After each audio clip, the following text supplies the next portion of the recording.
Is this $40 retro gamepad actually worth it? Performance, portability, and price, we're reviewing the Coiorvis CV60 Pro. And at the end, I will share my thoughts so you can ultimately decide if this controller is just for you.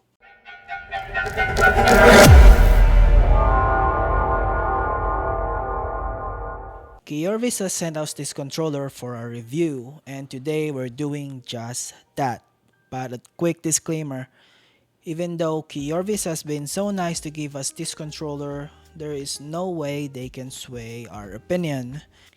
And now without further delay, let's start the unboxing.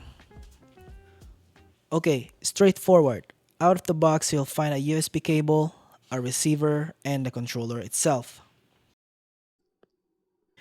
The controller has a two-tone color scheme of white and gray with a synthetic brush metal design. The two-tone color is okay, but personally, I think they could have added a bit more color to give it more flair. And one thing I've noticed is this fake metal brush finish. Although it looks cool, it's a bit of a scratch magnet. The buttons are crisp and I love the D-pad. It's smooth and has a buttery texture. The bumpers and triggers are mechanical. While they don't have that loud keyboard-like feedback, they're still mechanical and work flawlessly. The thumbsticks are ABS, and although they don't have a metal ring, they still feel frictionless, much better than most controllers with the same design. The only drawbacks are there are no grips on the knobs. The ABS use is so smooth it makes your thumbs slide off the knobs.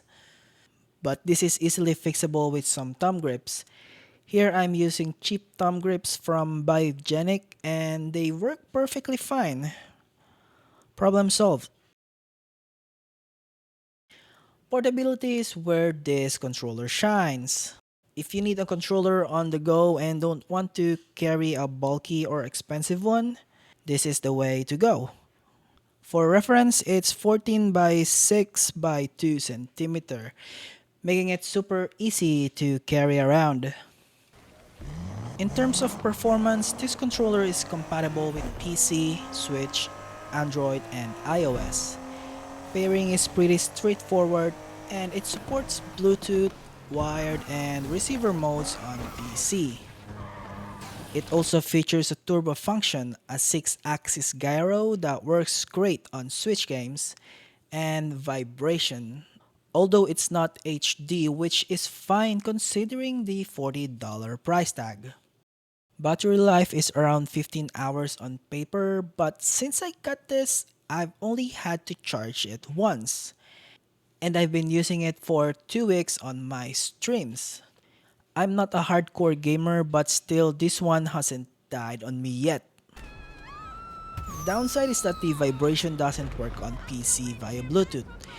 It only works in receiver or wired mode. However, this issue doesn't exist when playing on Switch, where vibration works in both wireless and wired modes.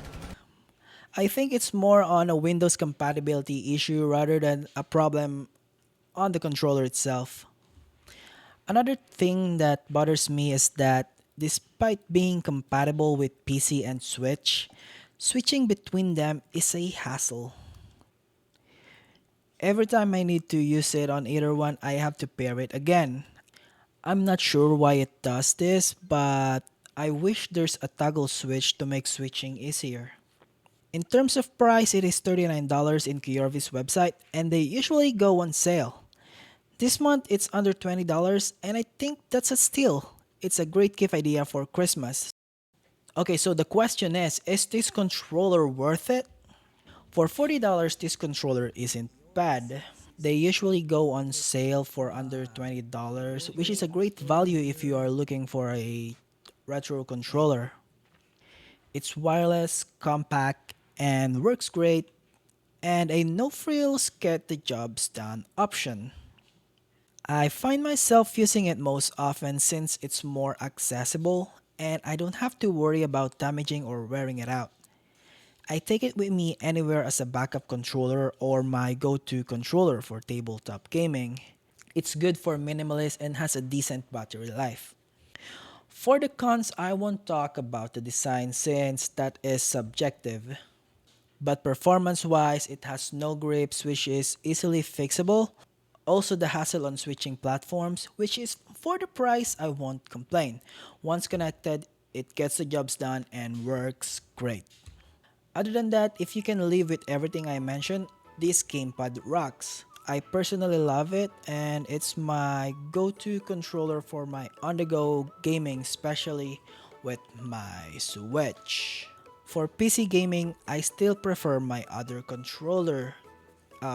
Yes, this controller is great, but it's not ideal for competitive gaming, and I'm sure it is not what it was designed for. So I hope you find this review helpful and don't forget to like and subscribe. A simple like or comment really goes a long way in motivating me to make more content. And that being said, thank you so much for your support and I shall see you on the next one. Peace. Woo!